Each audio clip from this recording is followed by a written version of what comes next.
So we've got Two Blue Vortex chapter 30 part 2. If you haven't watched the first one, you should probably go watch it. The last thing I was talking about was how Boruto got captured, and this is actually impressive to get Boruto of all people off guard.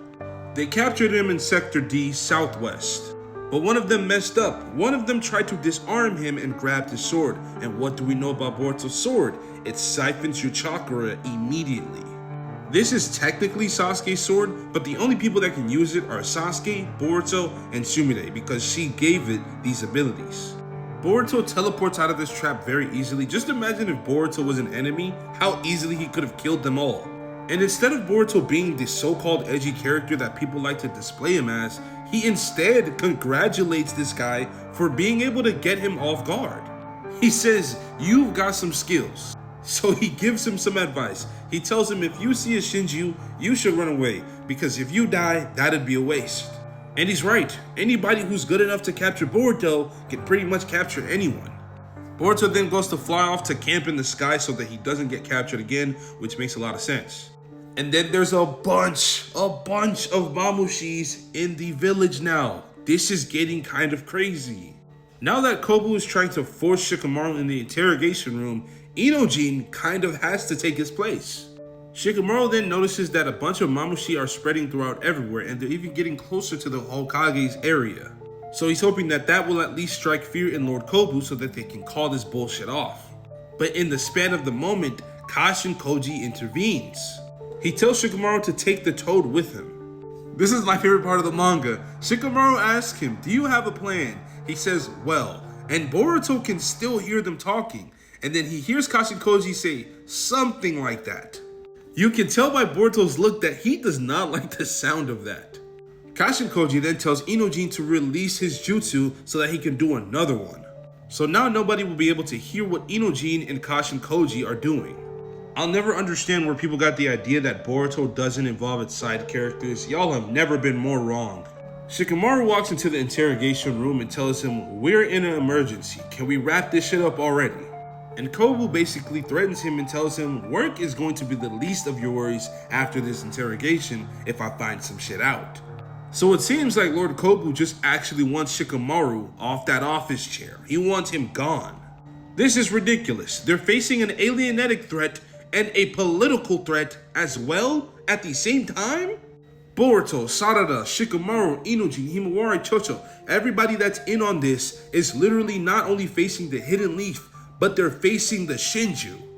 Kobu just straight up accuses Shikamaru of being the one to aid Boruto this entire time, which he's not wrong, but you have no proof, bitch. And he goes on to tell Shikamaru, if you just tell the truth, I'll lighten your punishment, maybe. But that's when Inojin uses mind transfer jutsu through Kashin Koji's frog. You guys remember, the frog that Kashin Koji told Shikamaru to put in his clothes. Now Sai is confused and now he's screaming out Lord Kobu's name, worried about what's going on. He then wakes up again and it's not Lord Kobu anymore, it's Inojin. And the next person he sees to his right is his own father. And Inojin, in Lord Kobu's body, calls Sai dad, and that pretty much just exposed everything. And he tries to cover it up and says he meant to say darned and that his hair is dry, and he's probably not lying. Shikamaru now understands what is going on, then the frog goes from Shikamaru to Inojin in Kobu's body. Kashin Koji then tells Inojin to find a way to go outside. Inojin then asks Lord Kobu to give Sai a demand to stay here while he goes to take a break. There's literally like no way they could have made this more obvious for Sai. Inojin then goes outside to the roof and asks, isn't this kind of risky since they have Mamushis all over the place? And Kashin Koji stays quiet, then Inojin realizes, wait, oh no. And then Kashin Koji says it, we're killing this nigga. Look. It's a little crazy, but I'm not mad. Lord Kobu is single-handedly putting everyone in danger. He needs to go. Shikamaru's like, sorry, Sai, but I gotta go, bro. Shit is getting serious out there. And Sai just straight up says, fuck all that, bro. What are you and my son doing, bro? Sai was shocked, but he could see in Kobu's eyes that was Inojin and not Kobu. This could go two different ways. Either Sai will fight for Shikamaru, or he'll fight for the higher ups. That would be pretty interesting, but I've got my money on Shikamaru all day.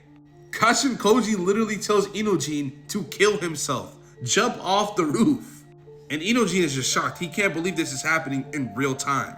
Look, I'm not gonna debate ethics with you here. Kobu is our enemy and is a hindrance. And there's no group transmission right now, so nobody will have any evidence and nobody will know. I'm gonna keep it a stack. Inojin is the last person that has enough balls to do this. So Kashin Koji is even funny for even thinking Inojin would go through with this.